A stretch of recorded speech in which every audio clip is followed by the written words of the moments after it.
الحمد للہ رب العالمین والصلاة والسلام علی قائد الغر المحجلین نبینا محمد وعلی آلہ وصحبہ اجمعین۔ پیارے بھائیوں اور دینی بہنوں، السلام علیکم ورحمۃ اللہ وبرکاتہ۔ ہذا طریقی مائی پاتھ کے اس کلاس میں آپ سب کا سواگت ہے۔ کچھ چھوٹی چھوٹی قرآنی صورتیں۔ جی ہاں، آج ہم کچھ چھوٹی چھوٹی قرآنی صورتیں پڑھیں گے اور انہیں سمجھیں گے، اور آپ کی ذمہ داری بن جاتی ہے کہ انہیں سمجھیے اور پھر انہیں یاد کیجیے۔ سب سے پہلے سورہ الفاتحہ۔ اعوذ باللہ من الشیطان الرجیم، بسم اللہ الرحمن الرحیم، الحمد للہ رب العالمین، الرحمن الرحیم، مالک یوم الدین، إياك نعبد وإياك نستعين، اهدنا الصراط المستقيم، صراط الذين أنعمت عليهم غير المغضوب عليهم ولا الضالين۔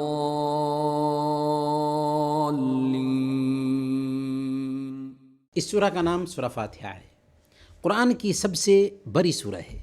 بسم اللہ الرحمن الرحیم، شروع کرتا ہوں اللہ کے نام سے جو بہت مہربان نہایت رحم کرنے والا ہے۔ الحمدللہ رب العالمین، سب تعریف اللہ کے لیے ہے جو تمام جہانوں کا پالنے والا ہے۔ رب اسے کہتے ہیں جس نے پیدا کیا، جو مالک ہے اور جو کائنات کو چلا رہا ہے۔ الرحمن الرحیم، جو بڑا مہربان نہایت رحم کرنے والا ہے۔ اس نے انسانوں کے لیے جو دین اتارا ہے وہ دین بھی دین رحمت ہے۔ مالک یوم الدین، بدلے کے دن یعنی قیامت کے دن کا مالک۔ کل قیامت کے دن انسانوں کی ساری ملکیتیں جاتی رہیں گی، صرف ایک رب، ایک مالک رہ جائے گا، اور وہ ہے اللہ۔ ایاک نعبد و ایاک نستعین، اے اللہ ہم صرف تیری ہی عبادت کرتے ہیں اور تجھ ہی سے مدد بھی چاہتے ہیں۔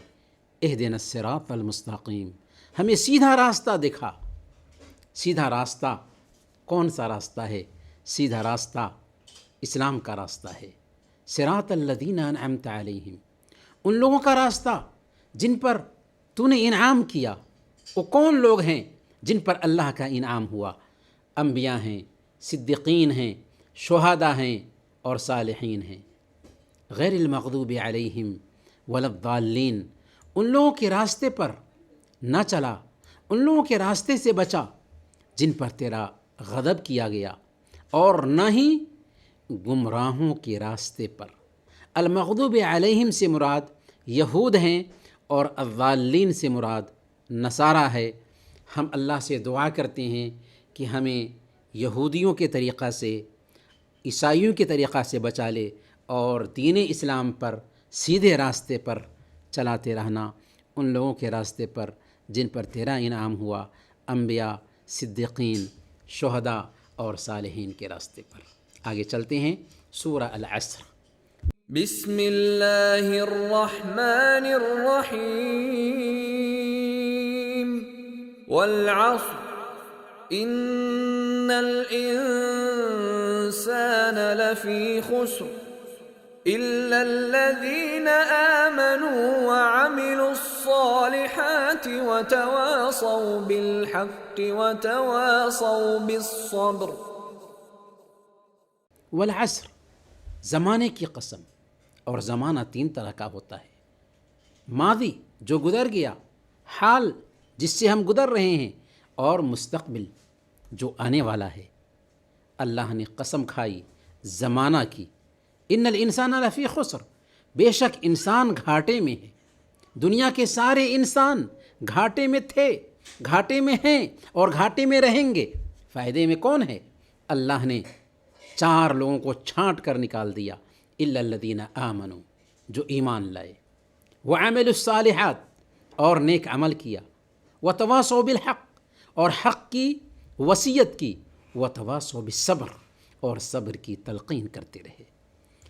اس سورہ میں اللہ تعالیٰ نے کلیئر انداز میں بتا دیا کہ اصل کامیاب کون ہے اور اصل ناکام کون ہے۔ چنانچہ اللہ تعالیٰ نے زمانہ کی قسم کھاتے ہوئے کہا کہ سارے انسان گھاٹے میں ہیں۔ فائدے میں کون ہے؟ جو ایمان لائے، نیک عمل کرتے رہے، ایک دوسرے کو حق کی وصیت کی اور صبر کی تلقین کرتے رہے۔ ایمان، عمل، دعوت اور صبر، جن میں یہ 4 خوبیاں پیدا ہو گئیں، وہ دنیا اور آخرت میں کامیاب ہونے والے ہیں۔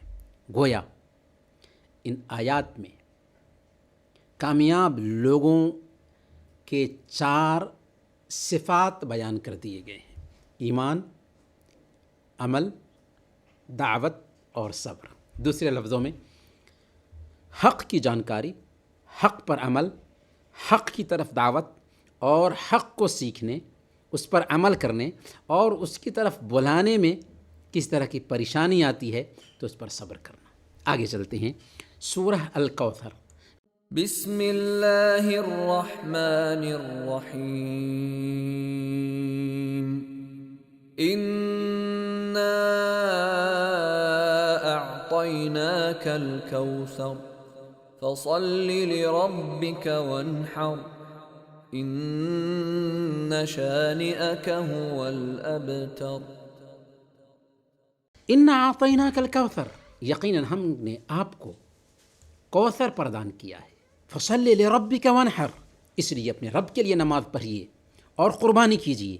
ان شانئک هو الابتر، یقیناً آپ کا دشمن ہی جرکٹا اور بے نام و نشان ہے۔ اللہ تعالیٰ نے اس سورہ میں اپنے نبی کو خطاب کرتے ہوئے فرمایا، انا اعطیناک الکوثر، اے نبی ہم نے آپ کو حوض کوثر پردان کیا ہے۔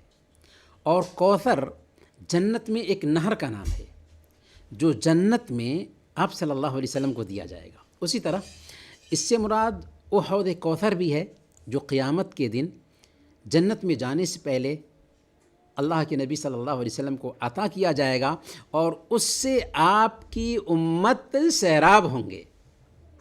فصل لربک وانحر، اس لیے آپ اپنے رب کے لیے نماز پڑھیے اور اپنے رب کے لیے ہی قربانی کیجیے۔ ان شانئک هو الابتر، آپ کا دشمن ہی جرکٹا اور بے نام و نشان ہے۔ اللہ کے نبی صلی اللہ علیہ وسلم کی نرینہ اولاد نہیں تھی، سب آپ کی زندگی ہی میں، بچپن ہی میں وفات پا گئے۔ اس کی وجہ سے آپ کے کچھ دشمنوں نے یہ کہنا شروع کر دیا کہ چلو نا،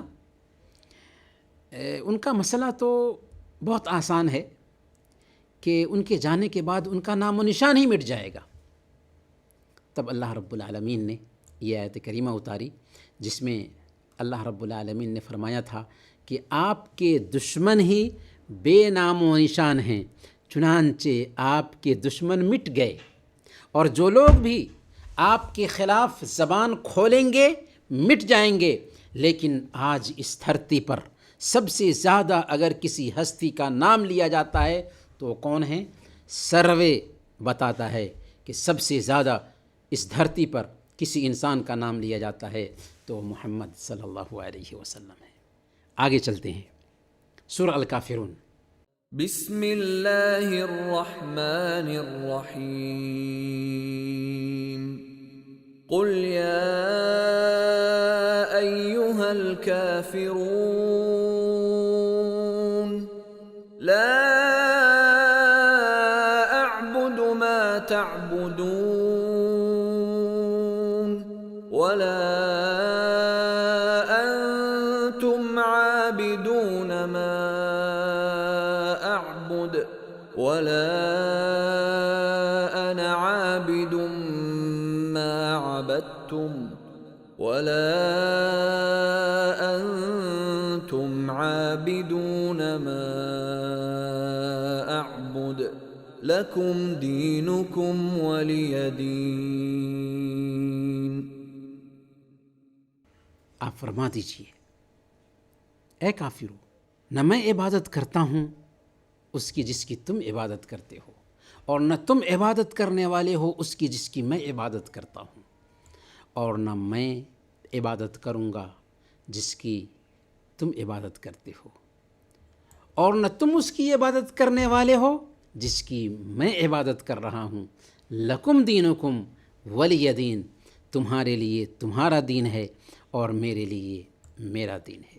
سورہ الکافرون 1/4 قرآن کے برابر ہے، یعنی اگر آپ 4 مرتبہ سورہ الکافرون پڑھ لیں تو آپ کو گویا کہ 1 مرتبہ قرآن ختم کرنے کا ثواب ملے گا۔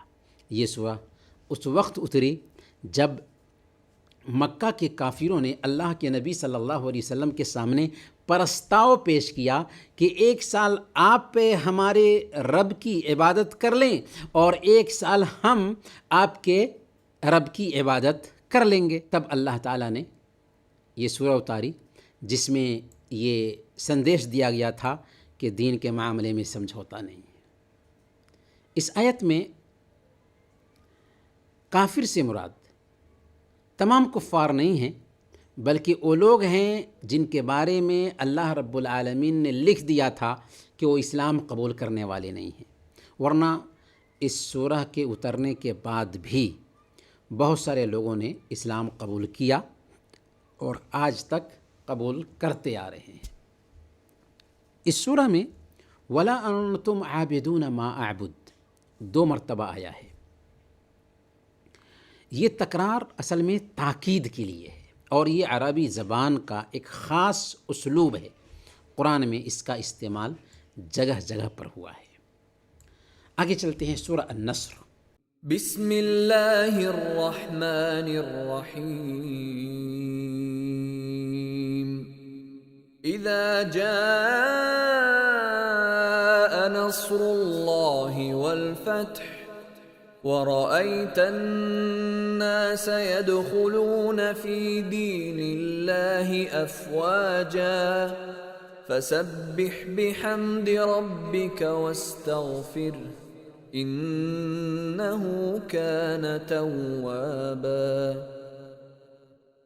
جب اللہ کی مدد اور فتح آ جائے، وَرَأَيْتَ النَّاسَ يَدْخُلُونَ فِي دِينِ اللَّهِ أَفْوَاجًا، اور آپ لوگوں کو اللہ کے دین میں گروہ کے گروہ داخل ہوتے ہوئے دیکھ لیں، فَسَبِّحْ بِحَمْدِ رَبِّكَ وَاسْتَغْفِرْهُ إِنَّهُ كَانَ تَوَّابًا، تو آپ کیا کریں؟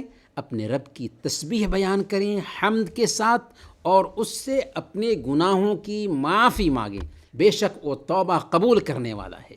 اس سورہ میں فتح سے مراد فتح مکہ ہے۔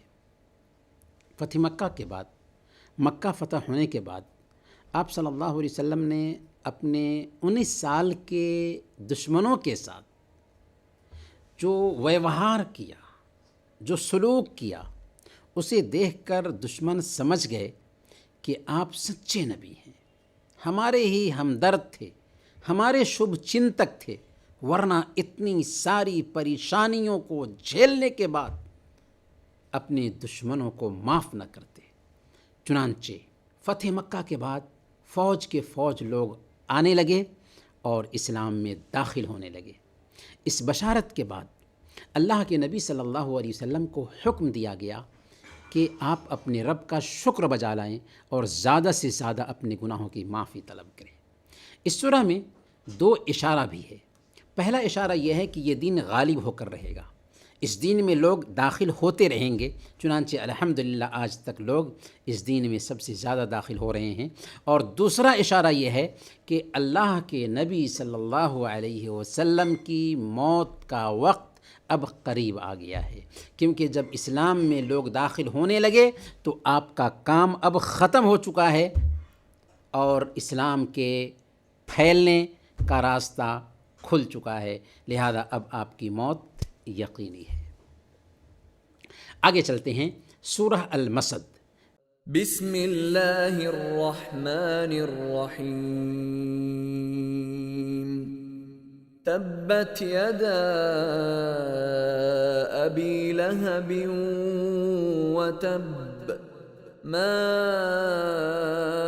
اغنى عنہ مالہ وما کسب سيصلى نارا ذات لهب وامرأته حمالة الحطب في جيدها حبل من مسد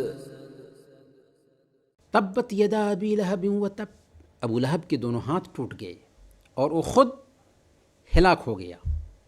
ما اغنی عنہ مالہ وما کسب، نہ تو اس کا مال اس کے کچھ کام آیا اور نہ اس کی کمائی۔ سیصلی نارا ذات لہب، وہ عنقریب بھڑکنے والی آگ میں جائے گا۔ وامرأتہ حمالۃ الحطب، اور اس کی بیوی بھی جائے گی۔ کون؟ جو لکڑیاں ڈھونے والی ہے۔ فی جیدہا حبل من مسد، اس کی گردن میں پوست کھجور کی بٹی ہوئی رسی ہوگی۔ ابو لہب اللہ کے رسول صلی اللہ علیہ وسلم کا چچا تھا، لیکن آپ کا بڑا دشمن تھا، اور اس کی بیوی ام جمیل تھی۔ اس سورہ میں انہیں دونوں کی نندا کی گئی ہے، اور ہوا بھی ایسا ہی۔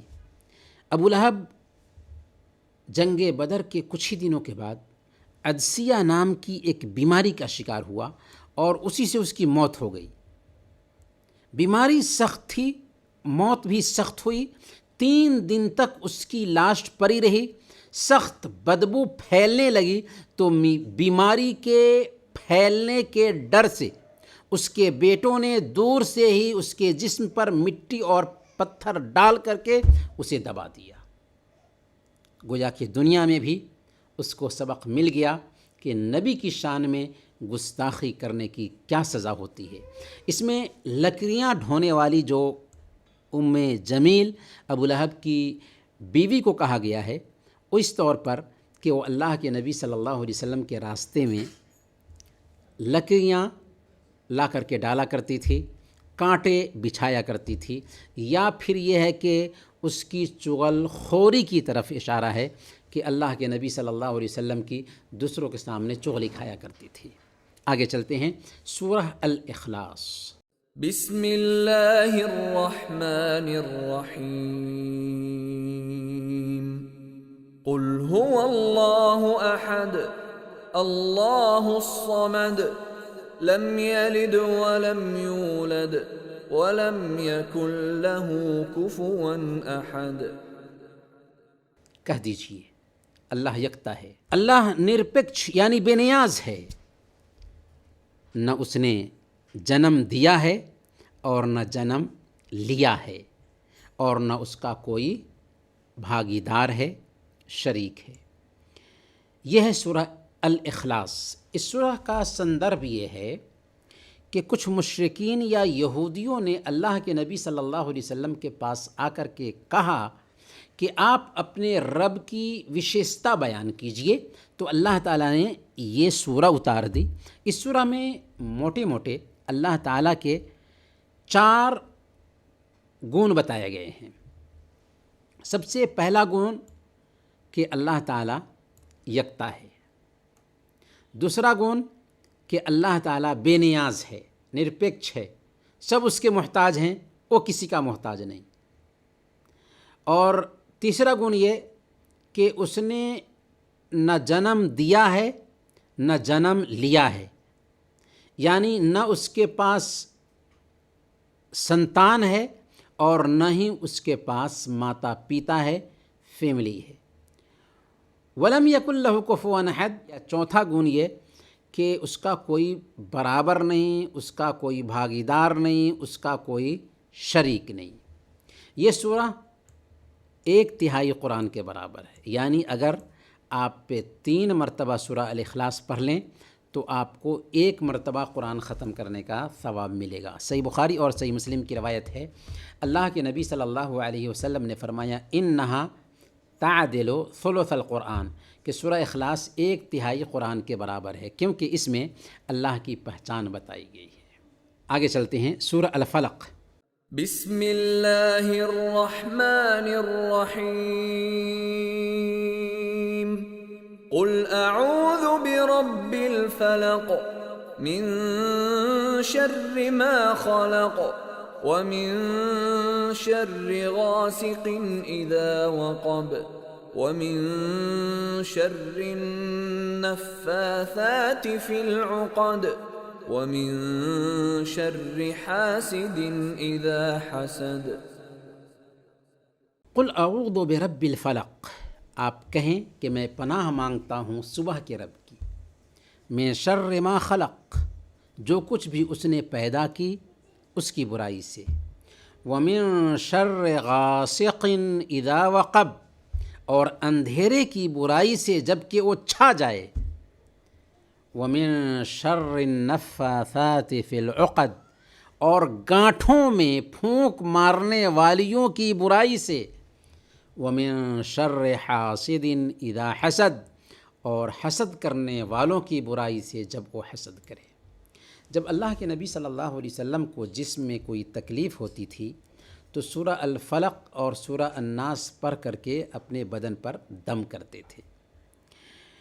ان آیات میں باہری دشمنوں سے اللہ کی جناب میں پناہ مانگی گئی ہے۔ سب سے پہلے ہر چیز، ہر مخلوق کے اندر جو برائی پائی جاتی ہے، اللہ کی جناب میں اس برائی سے پناہ مانگی گئی ہے، اور خاص طور پر رات کے اندھیرے میں جو برائیاں انجام پاتی ہیں ان برائیوں سے پناہ مانگی گئی ہے، کیونکہ رات میں ہی نقصان پہنچانے والے جانور ایک انسان کو نقصان پہنچاتے ہیں، اپرادھی اپرادھ کرتے ہیں۔ تیسرے نمبر پر جادوگروں اور جادوگرنیوں کی برائی سے اللہ کی جناب میں اس سورہ میں پناہ مانگی گئی ہے، اور چوتھے نمبر پر حسد کرنے والوں کے حسد سے اللہ کی جناب میں پناہ مانگی گئی ہے، اور اسی ضمن میں اسی سندرب میں بری نظر بھی آ جاتی ہے، نظر بد سے بھی گویا کہ اس سورہ میں پناہ مانگی گئی ہے۔ گویا کہ اس سورہ میں جادو اور نظر بد کا بھی علاج ہے۔ اللہ کے نبی صلی اللہ علیہ وسلم پر جب لبید بن عاصم نے جادو کیا تھا تو اللہ تعالیٰ نے اس جادو کے علاج کے لیے اس سورہ کو اور سورہ الناس دونوں صورتیں جن کو معوذتین کہتے ہیں اتاری تھی، چنانچہ جادو کا پتہ بھی چل گیا، اور ان صورتوں کا اہتمام کرنے کی وجہ سے جادو کا اثر بھی جاتا رہا۔ تو یہ ہے سورہ الفلق۔ آگے چلتے ہیں سورہ الناس۔ بسم اللہ الرحمن الرحیم، قل اعوذ برب الناس، ملک الناس، الہ الناس، من شر الوسواس الخناس، الذي يوسوس في صدور الناس، من الجنة والناس۔